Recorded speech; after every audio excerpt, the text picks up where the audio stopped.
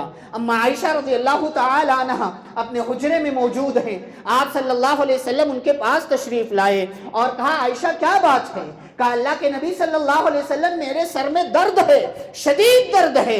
پیارے نبی صلی اللہ علیہ وسلم نے کہا عائشہ میری بھی یہی حالت ہے، میری بھی یہی کیفیت ہے، میرے سر میں درد ہے، تکلیف ہے۔ پیارے نبی صلی اللہ علیہ وسلم کی بیماری کا، اس بیماری کا جس میں آپ کا انتقال ہوا، اس بیماری کا آغاز اسی 29 صفر سے شروع ہوا اور آپ صلی اللہ علیہ وسلم پھر اس کے بعد اس بیماری سے اٹھ نہیں سکے۔ بیماری کا آغاز ہوا اور بیماری کے آغاز ہونے کے بعد آپ صلی اللہ علیہ وسلم اپنے گھر میں ہیں، کمزوری ہے، کبھی افاقہ ہو رہا ہے، کبھی آپ صلی اللہ علیہ وسلم کے ساتھ بخار کی شدت کا معاملہ اور زیادہ بڑھ جایا کرتا ہے، یہاں تک کہ آپ صلی اللہ علیہ وسلم کے انتقال سے، آپ کی وفات سے 5 دن پہلے ایسا معاملہ ہوا، آپ صلی اللہ علیہ وسلم کی بخار کی شدت بڑھ گئی، بخار بڑھ گیا اور آپ صلی اللہ علیہ وسلم اسی کیفیت میں تھے۔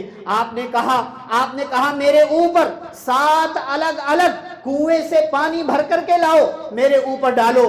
7 الگ الگ کنووں کا پانی لایا گیا، آپ صلی اللہ علیہ وسلم کے اوپر ڈالا گیا اور آپ صلی اللہ علیہ وسلم نے ان 7 مشکیزوں کا پانی جب آپ کے اوپر ڈالا گیا، آپ نے کہا بس کرو بس کرو۔ آپ صلی اللہ علیہ وسلم نے اپنی طبیعت میں بہتری محسوس کی اور بہتری محسوس کرنے کے بعد آپ صلی اللہ علیہ وسلم مسجد نبوی میں تشریف لائے، مسجد نبوی میں صحابہ کے درمیان بیٹھے۔ یہاں سے آپ دیکھیں کس طریقے سے آخری وقت میں بھی پیارے نبی صلی اللہ علیہ وسلم کو اپنی امت کا احساس ہے، اپنی امت کے تعلق سے فکر مندی ہے۔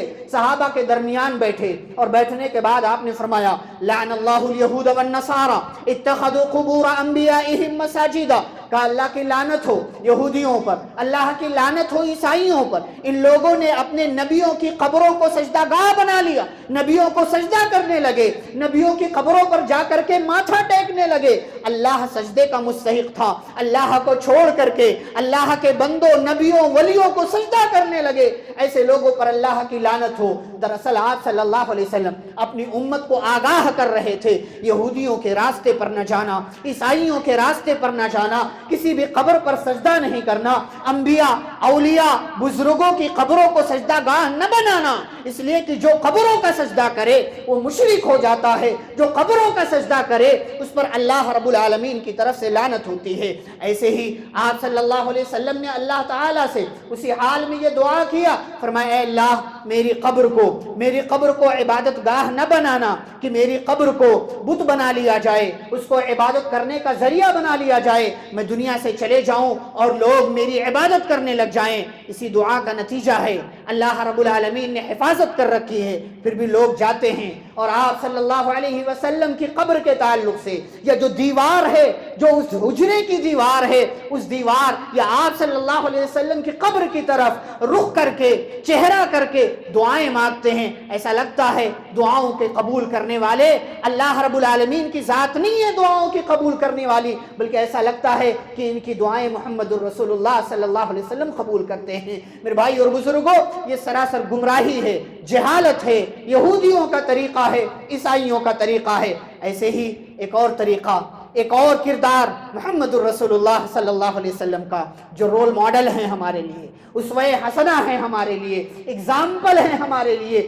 مثال ہے ہمارے لیے۔ محمد الرسول اللہ صلی اللہ علیہ وسلم صحابہ کے درمیان بیٹھے ہیں، کہاں سے لاؤ گے یہ کردار، کہاں سے لاؤ گے یہ رویہ، کہاں سے لاؤ گے یہ جذبات؟ محمد الرسول اللہ صلی اللہ علیہ وسلم صحابہ کے درمیان اپنے آپ کو قصاص کے لیے پیش کرتے ہیں۔ کہا لوگوں، کسی کو مارا ہو آئے بدلہ دینے کے لیے تیار ہوں، کسی کو کچھ کہا ہو آئے میں حاضر ہوں مجھ سے بدلہ لے لے، کہا میں اپنے آپ کو پیش کرتا ہوں قصاص کے لیے، آؤ کسی کا دل دکھایا ہو، کسی پر ظلم کیا ہو، کسی کا مال لیا ہو، کسی کو تکلیف دی ہو، میں حاضر ہوں مجھ سے بدلہ لے لو، اس لیے کہ قیامت کے دن بدلہ دینے سے مجھے خوف آتا ہے، مجھے ڈر آتا ہے۔ یہ کردار ہونا چاہیے میرے بھائی اور بزرگوں ہم اور آپ کا، اپنی دنیا سے، اس دنیا کی زندگی کے خاتمے سے پہلے کسی کا دل دکھایا ہو معافی مانگ لو. آپ نے آپ کا دل کسی نے دکھایا ہو آپ اس کو معاف کر دو. یہ رویہ، یہ طریقہ، یہ کردار ہم اور آپ کے پیارے نبی صلی اللہ علیہ وسلم کا ہے. ایسے ہی میرے بھائی اور بزرگوں، ظہر کی نماز کا وقت ہوا، آپ صلی اللہ علیہ وسلم بیمار ممبر پر حاضر ہوئے اور آپ صلی اللہ علیہ وسلم کے یہاں اس وقت 3 درہم کسی نے کہا کہ اللہ کے نبی آپ کے ذمے میرا 3 درہم باقی ہے. آپ صلی اللہ علیہ وسلم نے کہا ادا کر دو. ادا کر دیا گیا. آپ صلی اللہ علیہ وسلم نے انصار کے بارے میں وصیت کی. وہ انصار کی مہاجرین ہجرت کر کے مکہ سے مدینہ آئے. ان انصاریوں نے، انصار صحابہ نے قدم قدم پر مہاجرین کی مدد کی، اپنا گھر دیا، اپنی کھیتی باڑیاں دی اور اپنی ساری چیزیں مدد کے طور پر، ہیلپ کے طور پر اپنے مہاجر بھائیوں کے لیے پیش کر دیا. یہ طریقہ ہمارا بھی ہونا چاہیے. کوئی غریب مسلمان ہے، کوئی محتاج مسلمان ہے، کوئی ضرورت مند مسلمان ہے، ہم اور آپ کو اس کی مدد کرنا چاہیے. اللہ کے بندوں کی مدد کرو، اللہ تمہاری مدد کرے گا. ایسے ہی پیارے نبی صلی اللہ علیہ وسلم نے اسی دن یہ بات کہی. حدیث کے وہ الفاظ ہیں، آپ صلی اللہ علیہ وسلم نے صحابہ کے درمیان کہا، ایک بندے کو اللہ نے اختیار دیا کہ چاہو تو دنیا لے لو یا چاہو تو آخرت لے لو. لیکن اس بندے نے دنیا کو پسند نہیں کیا، اس بندے نے آخرت کا انتخاب کر لیا. آپ صلی اللہ علیہ وسلم نے یہ بات کہہ دی. صحابہ کو لگا یہ ایک عام سی بات کسی اور بندے کی بات ہو رہی ہوگی. ابو بکر صدیق رضی اللہ عنہ رونے لگے. ابو بکر صدیق رضی اللہ عنہ کی آنکھوں سے آنسو بہ پڑے. لوگوں نے کہنا شروع کر دیا، اس بوڑھے کو دیکھو پاگل ہو گیا، نبی کسی اور بندے کی بات کر رہے ہیں اور یہ اس کی آنکھوں سے آنسو نکل رہے ہیں. حضرت عمر رضی اللہ تعالیٰ عنہ کہتے ہیں بعد میں پیارے نبی کے انتقال کے بعد ہم پر یہ راز ظاہر ہوا کہ نبی جس بندے کی بات کر رہے تھے وہ کوئی عام بندہ نہیں تھا، وہ اپنی بات کر رہے تھے. ہم صحابہ کے درمیان سے ابو بکر کے سوا کوئی اس بات کو نہیں سمجھ سکا. ابو بکر ہمارے درمیان سب سے زیادہ سمجھدار تھے، سب سے زیادہ فقیہ تھے. ابو بکر صدیق رضی اللہ عنہ رونے لگے. آپ صلی اللہ علیہ وسلم نے اسی مجلس میں ابو بکر صدیق رضی اللہ عنہ کے احسانات کا تذکرہ کیا. کہا لوگوں، بہت سارے لوگوں نے میرے اوپر احسان کیا، سارے لوگوں کے احسانات کا بدلہ میں نے چکا دیا، سارے لوگوں کی طرف سے میں نے ان کے احسانات کا بدلہ ادا کر دیا سوائے ابو بکر صدیق رضی اللہ عنہ کے. اور فرمایا لو كنت متخذا خلیلا لاتخذت ابا بکر خلیلا.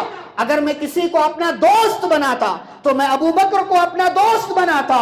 لیکن پیارے نبی صلی اللہ علیہ وسلم نے اسی موقع سے یہ جملہ بھی ارشاد فرمایا سدوا عنی کل خوخۃ الا خوخۃ ابی بکر. فرمایا مسجد نبی میں جتنے دروازے کھلتے ہیں سارے دروازوں کو بند کر دیا جائے. جتنی کھڑکیاں مسجد نبوی کے اندر اوپن ہوتی ہیں ساری کھڑکیوں سارے دروازوں کو بند کر دیا جائے سوائے ابو بکر صدیق رضی اللہ عنہ کے دروازے کے. یہ شرف، یہ مقام نبی کی زبان سے ابو بکر صدیق رضی اللہ عنہ کو ملتا ہے.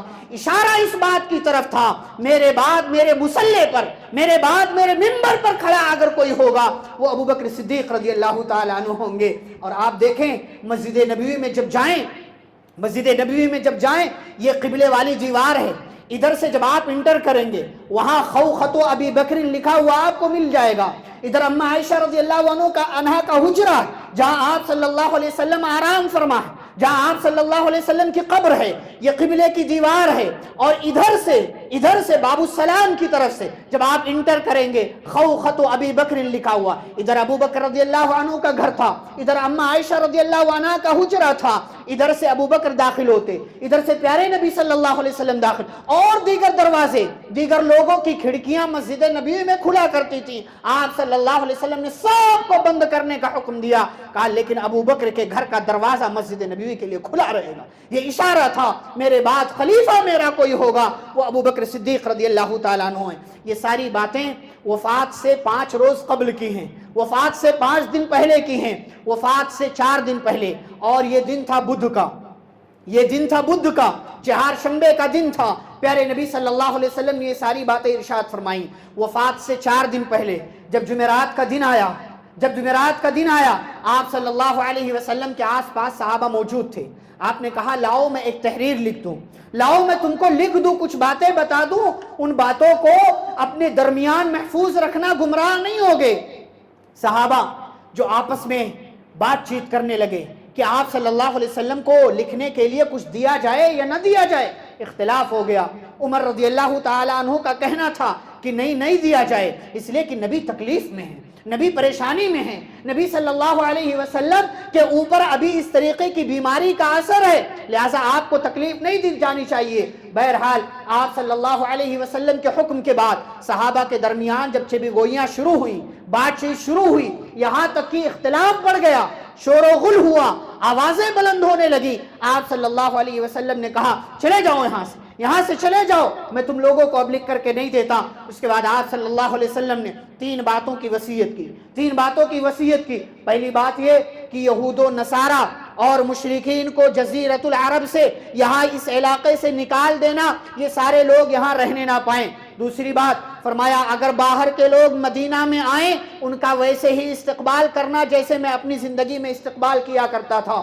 اور تیسری بات کے تعلق سے صحابہ کے درمیان اختلاف ہے. بعض لوگوں نے کہا کہ آپ صلی اللہ علیہ وسلم نے فرمایا تھا کتاب و سنت کو لازم پکڑے رہنا. بعض نے کہا کہ پیارے نبی صلی اللہ علیہ وسلم نے کہا تھا میں اسامہ کا لشکر جس کو میں نے روانہ کیا ہے, آخری فوجی مہم جو آپ صلی اللہ علیہ وسلم نے اپنی زندگی میں روانہ کیا تھا, فرمایا اس کے تعلق سے بھی آگاہ رہنا. اور بعض لوگوں نے کہا کہ آپ صلی اللہ علیہ وسلم نے نماز کے تعلق سے وصیت کی تھی. بہرحال آپ صلی اللہ علیہ وسلم نے 3 وصیتیں کی. اور یہ جمعرات کا دن آپ نے اسی جمعرات والے دن مغرب کی نماز آخری نماز پڑھائی, مغرب کی نماز آپ نے آخری نماز پڑھائی. اس کے بعد پیارے نبی صلی اللہ علیہ وسلم نے کوئی اور نماز نہیں پڑھائی.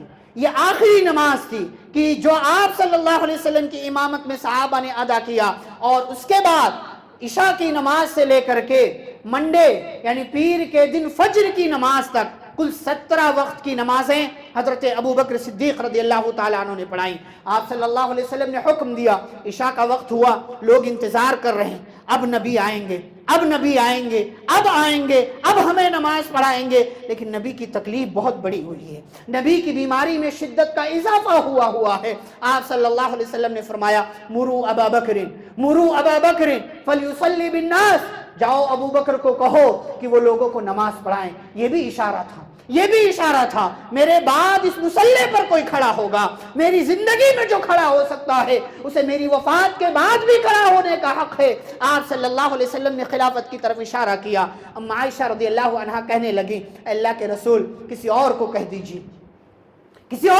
دیجئے وہ آئے اور نماز پڑھا دے, میرے والد کو مت کہیے. خدشہ تھا, اندیشہ تھا, میرے والد کمزور ہیں اور اگر وہ مصلی پر آگے بڑھے, نبی کا انتقال ہو گیا اس دوران, تو لوگ میرے ابا کو منحوس کہیں گے کہ میرے ابو بکر کے ہوتے ہوئے نبی ابھی زندہ ہیں, نبی ابھی باحیات ہیں, اور نبی کی حیات میں ابو بکر مصلی پر کھڑے ہو گئے اور ان کے ہوتے ہوئے نبی کا انتقال ہو گیا. اما عائشہ رضی اللہ عنہا نے اس خدشے کے تحت نبی سے کہا اللہ کے نبی کسی اور کو کہہ دیجئے, میرے ابا کو مت کہیے. لیکن نبی صلی اللہ علیہ وسلم نے زور دے کر سختی کے ساتھ کہا مروا ابا بکر فلیصلی بالناس, نہیں ابو بکر کو کہو, ابو بکر کھڑے ہو کر کے لوگوں کو نماز پڑھائیں. اور عشاء کی نماز سے ابو بکر رضی اللہ تعالیٰ عنہ نے امامت کرنا شروع کر دیا. اور آپ صلی اللہ علیہ وسلم کی بیماری کے دوران کل 17 وقت کی نمازیں حضرت ابو بکر صدیق رضی اللہ تعالیٰ عنہ نے پڑھائیں.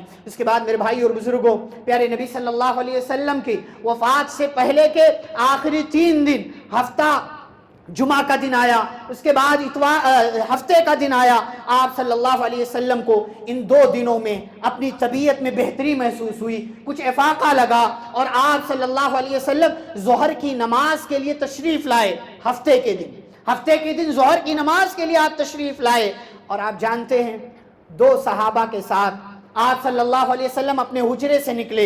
اس سے پہلے بھی آپ صلی اللہ علیہ وسلم اتنے کمزور ہو چکے تھے کہ جب آپ اپنے حجرے سے مسجد میں آتے سہارے کے ساتھ آتے تھے, اور جب آپ صلی اللہ علیہ وسلم اور کسی بیوی کے یہاں تھے تو آپ نے فرمایا تھا کل میں کہاں رہوں گا, کل میں کہاں رہوں گا، یہ اشارہ تھا اس بات کا۔ آپ اپنی خواہش کا اظہار کر رہے تھے کہ لوگوں، میری بیویوں، مجھے میری چہیتی بیوی عائشہ تک پہنچا دو۔ چنانچہ تمام بیویوں نے آپ صلی اللہ علیہ وسلم کو اجازت دے دی کہ آپ عائشہ کے پاس جا سکتے ہیں۔ پیارے نبی صلی اللہ علیہ وسلم دو صحابہ کے کندھے کا سہارا لے کر کے پیر زمین پر گھسٹ رہا ہے۔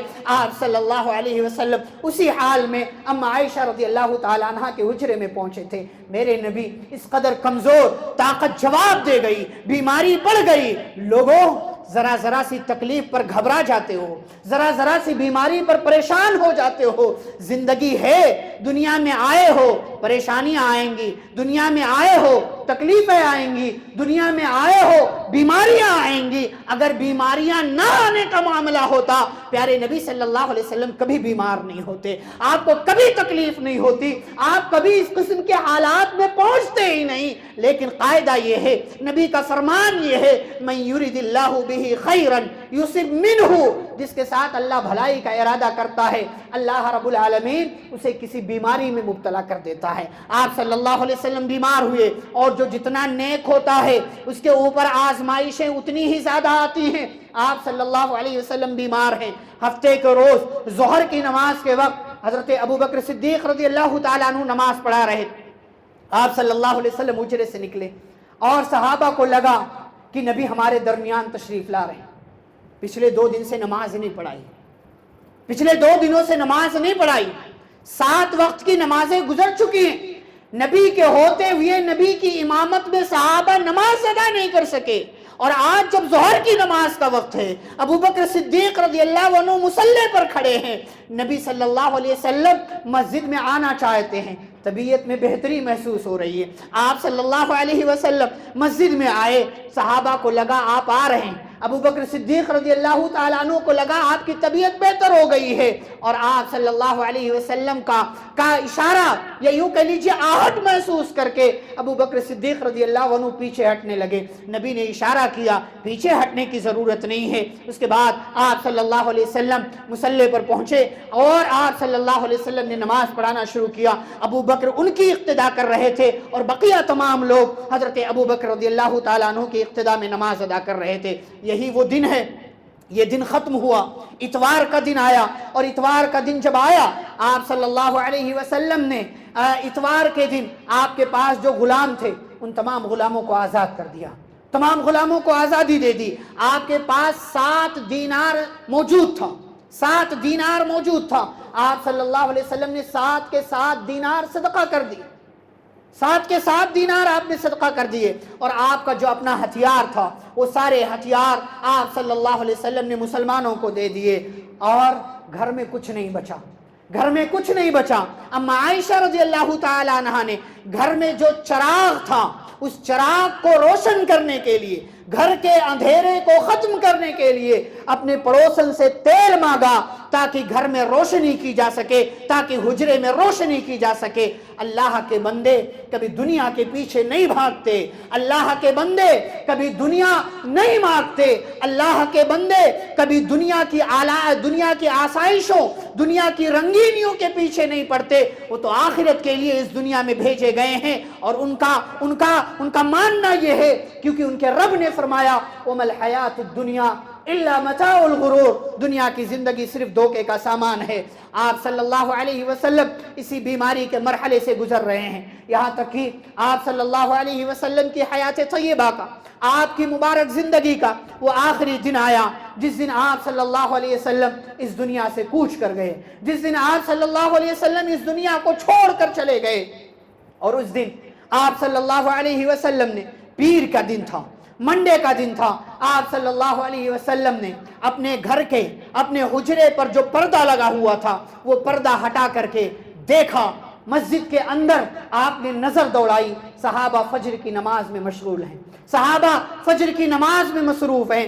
آپ صلی اللہ علیہ وسلم نے پردہ ہٹایا، مسکرا اٹھے، محنت کامیاب ہو گئی، جس کے لیے محنت کی، محنت میں کامیابی ہاتھ لگی، ان کو نماز کی طرف بلا رہا تھا، دیکھا نماز میں مشغول ہے، مسکرا اٹھے۔ کسان محنت کرتا ہے، کھیتی میں اناج ڈالتا ہے، محنت کرتا ہے، پیسے لگاتا ہے، جب غلہ اور اناج اس کی فصلیں لہلانے لگتی ہیں، دیکھتا ہے، مسکرا اٹھتا ہے، رب کا شکر ادا کرتا ہے۔ نبی نے حجرے کا پردہ ہٹایا، دیکھا صحابہ نماز میں مشغول ہیں، اور صحابہ کو نماز میں مشغول دیکھا، مسکرا اٹھے۔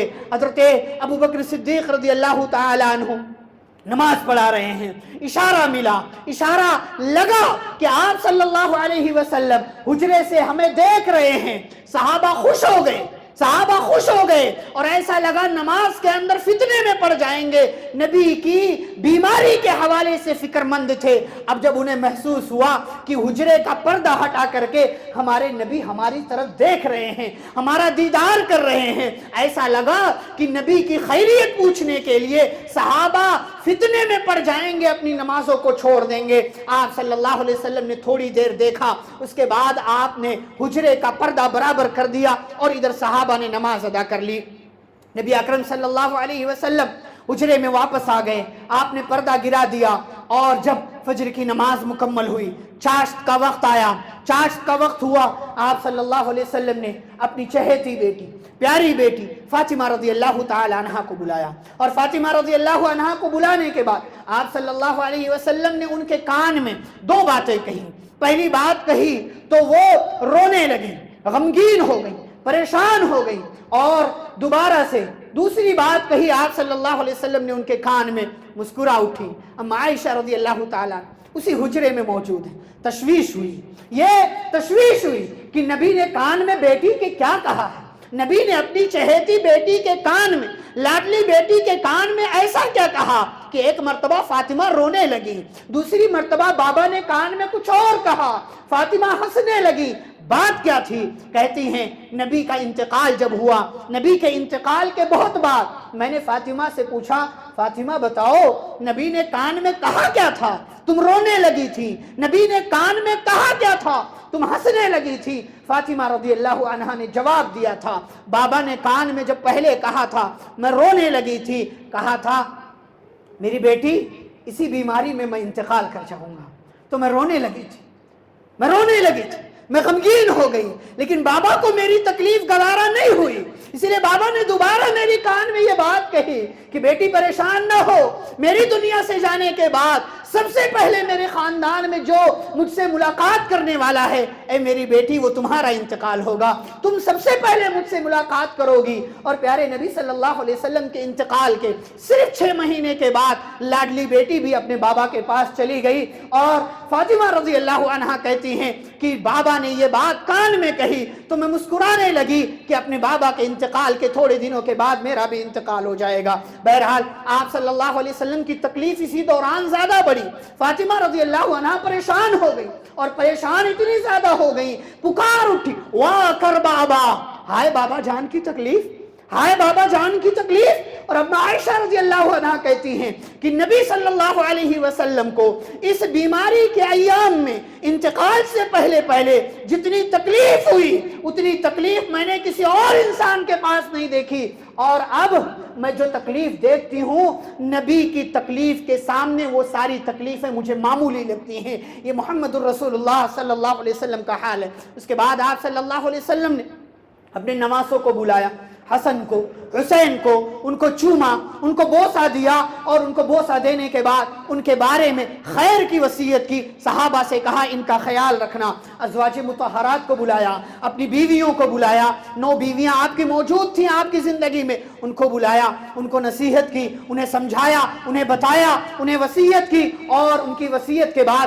آپ صلی اللہ علیہ وسلم کی بیماری میں مزید اضافہ ہوا، تکلیف مزید بڑھنے لگی، اور اسی دوران آپ صلی اللہ علیہ وسلم نے اما عائشہ رضی اللہ عنہا سے کہا، عائشہ وہ زہر کا اثر آج مجھے محسوس ہو رہا ہے جو جنگ خیبر کے موقع سے اس یہودیہ عورت نے مجھے کھلایا تھا سن 7 ہجری میں، 4 سال گزرنے کے بعد بھی نبی صلی اللہ علیہ وسلم اس بیماری کے ایام میں اس زہر کا اثر محسوس کر رہے تھے، اور یہی وہ مرحلہ تھا۔ آپ صلی اللہ علیہ وسلم نے وصیت کی تھی، نصیحت کی تھی، فرمایا الصلاۃ وما ملکت ایمانکم، دنیا سے جاتے ہوئے دو باتیں آپ نے ارشاد فرمائی وصیت کے طور پر، نصیحت کے طور پر، انہیں گرہ باندھو، ان میں گانٹھ باندھ لو، اپنی زندگی کو انہی دو چیزوں کے درمیان رکھو۔ نبی کی آخری وصیتوں میں سے یہ دو وصیتیں بڑی اہم ہیں جو آپ نے اپنی امت کے لوگوں سے کہیں۔ فرمایا الصلاۃ، نماز کا خیال رکھنا، نماز سے غافل نہ ہونا، نماز کامیابی کی کنجی ہے، نماز دنیا اور آخرت میں فوز و فلاح کا ذریعہ اور سبب ہے۔ اور دو مرتبہ آپ نے فرمایا الصلاۃ، الصلاۃ، نماز کا خیال رکھنا، نماز کا خیال رکھنا، اور ساتھ ہی کہا وَمَا مَلَكَتْ أَيْمَانُكُمْ، ایسا نہ ہو ایک طرف نمازیں پڑھ رہے ہو، ایسا نہ ہو ایک طرف روزے رکھ رہے ہو، ایسا نہ ہو ایک طرف زکوٰۃ دے رہے ہو، ایسا نہ ہو ایک طرف حج کو جا رہے ہو، ایسا نہ ہو دیگر ساری نیکیاں کر رہے ہو، لیکن جو تمہارے ماتحت ہیں، جن کی ذمہ داری تمہاری ہے، کہیں ایسا نہ ہو وہ تمہاری ذمہ داری میں رہتے ہوئے مجبور ہو، بے بس ہو، لاچار ہو۔ اپنے ماتحتوں کا خیال رکھنا، بچوں کا، بیوی کا، گھر والوں کا، غلاموں کا، جو تمہاری دکان میں، تمہارے مکان میں کام کرتے ہو، ان سارے لوگوں کا خیال رکھنا۔ پیارے نبی صلی اللہ علیہ وسلم کی یہ وصیت ہے، انہیں معمولی نہ سمجھنا، ان پر ظلم نہ کرنا، بلکہ ان کے حقوق کا خیال رکھنا۔ یہ دن، یہ وقت گزرا، آپ صلی اللہ علیہ وسلم کے اوپر یہ سارے ایام گزرے، یہ سارے اوقات، یہ سارے لمحات گزرے، اور آپ صلی اللہ علیہ وسلم نے وصیتیں کی، نصیحتیں کی۔ اما عائشہ رضی اللہ تعالی عنہا کے حجرے میں آپ موجود ہیں، اور اما عائشہ رضی اللہ عنہا کہتی ہیں یہ میری بڑی خوش نصیبی ہے، یہ میری بڑی خوش نصیبی ہے کہ میرے حجرے میں بعض دفعہ وحی نازل ہوتی تھی، قرآن کی آیتیں نازل ہوتی تھی، اور یہ میرے لیے خوش نصیبی کی بات ہے کہ جب میرے محبوب کا انتقال ہوا تو میرے محبوب میری گود میں تھے، صرف گود میں نہیں تھے، بلکہ آپ میری گود میں اس طریقے سے تھے کہ آپ کا چہرہ میرے سینے اور میرے چہرے کے درمیان موجود تھا۔ اور کہتی ہیں کہ اس سے بھی بڑی ایک اور بات ہوئی، اس سے بھی بڑی محبت کی ایک اور مثال ظاہر ہوئی کہ نبی مجھ سے بے پناہ محبت کرتے ہیں۔ وہ مثال کیا؟ کہتی ہیں اسی دوران میرے حجرے میں میرے بھائی عبد الرحمن بن ابو بکر داخل ہوئے، ان کے ہاتھ میں مسواک تھی۔ نبی کی محبت دیکھیں، نبی کی محبت دیکھیں مسواک سے۔ نبی نے مسواک دیکھا، مسکرانے لگے، ایسا لگا کہ نبی مسواک کرنا چاہتے ہوں۔ پیارے نبی صلی اللہ علیہ وسلم کی یہ حرکت کہہ لیجئے یا یہ معاملہ کہہ لیجئے، اما عائشہ رضی اللہ عنہا نے دیکھا، پوچھنے لگی، پوچھا، کہنے لگی آپ کو مسواک کی ضرورت ہے؟ نبی صلی اللہ علیہ وسلم اتنے کمزور ہو گئے، بیماری کی شدت اتنی بڑی ہوئی کہ آپ بول بھی نہیں سکتے۔ آپ نے سر کے اشارے سے کہا ہاں مجھے مسواک کی ضرورت ہے۔ اما عائشہ رضی اللہ عنہا نے مسواک لیا، بھائی سے مسواک مانگا، مسواک مانگنے کے بعد نبی کو دیا، لیکن نبی تو کمزور ہے، نبی تو کمزور ہے، نبی تو بیمار ہیں، اتنے کمزور ہیں کہ مسواک سخت تھی، آپ اس مسواک کو اپنے دانتوں سے کچل نہیں پا رہے تھے، اس مسواک کو آپ جو ہے نرم نہیں کر پا رہے تھے۔ محبت کی مثال ظاہر ہوئی، اما عائشہ سے کتنی بے پناہ محبت نبی کرتے تھے۔ اور آج ہمارے یہاں بعض مسلمان شیعوں کے چکر میں آ کر کے عائشہ کو بھی گالی دیتے ہیں، عائشہ کے باپ کو بھی گالیاں دیتے ہیں رضی اللہ تعالیٰ عنہ مجمعین۔ اما عائشہ رضی اللہ عنہا کہتی ہیں آپ صلی اللہ علیہ وسلم کی حالت جب میں نے دیکھی، میں نے کہا مسواک مجھے دیجئے، میں نرم کر کے دے دیتی ہوں۔ اما عائشہ رضی اللہ عنہا نے مسواک لیا، اپنے منہ میں ڈالا، دانت سے نرم کیا، اما عائشہ کا لعاب مسواک میں لگا، نبی کو مسواک دیا، نبی نے مسواک اپنے منہ میں ڈالا۔ اس طریقے سے آخری لمحات میں بھی چہیتی بیوی کے منہ کا لعاب، اما عائشہ رضی اللہ تعالیٰ عنہ کے منہ کا لعاب پیارے نبی صلی اللہ علیہ وسلم کے لعاب سے مل گیا۔ یہ محبت کا ایک اور نمونہ ہے جو اما عائشہ رضی اللہ تعالیٰ عنہ کے حجرے میں ظاہر ہوا۔ مسواک کے بعد آپ صلی اللہ علیہ وسلم نے اپنا چہرہ وغیرہ جو ہے جو بھی صاف کرنا تھا صاف کیا، اور اس کے بعد آپ صلی اللہ علیہ وسلم نے اپنا ہاتھ یا اپنی انگلی آسمان کی طرف اٹھائی، آپ کی نگاہ چھت کی طرف اٹھی۔ اما عائشہ رضی اللہ تعالی عنہ کی گود میں آپ صلی اللہ علیہ وسلم موجود ہیں، ہونٹوں پر کچھ حرکت ہوئی لیکن آواز نہیں نکلی، آواز اتنی زور کی نہیں تھی کہ اما عائشہ رضی اللہ تعالی عنہ اس کو سن لیتی۔ کہتی میں نے کان لگایا، آپ کی زبان سے یہ الفاظ نکل رہے تھے، مع الذین انعم اللہ علیہم من النبیین والصدیقین والشہداء والصالحین۔ اے اللہ آخری وقت آ گیا ہے، اے اللہ تو میرا بھی نام نبیوں میں لکھ لے، صدیقین میں لکھ لے، ان کے ساتھ مجھے رکھنا کہ جن پر تو نے انعام نازل کیا ہے۔ اور اس کے بعد پیارے نبی صلی اللہ علیہ وسلم نے یہ دعا مانگی، اللہم اغفر لی وارحمنی والحقنی بالرفیق الاعلی، اے اللہ مجھے معاف کر دے۔ اے اللہ، کون کہہ رہا ہے؟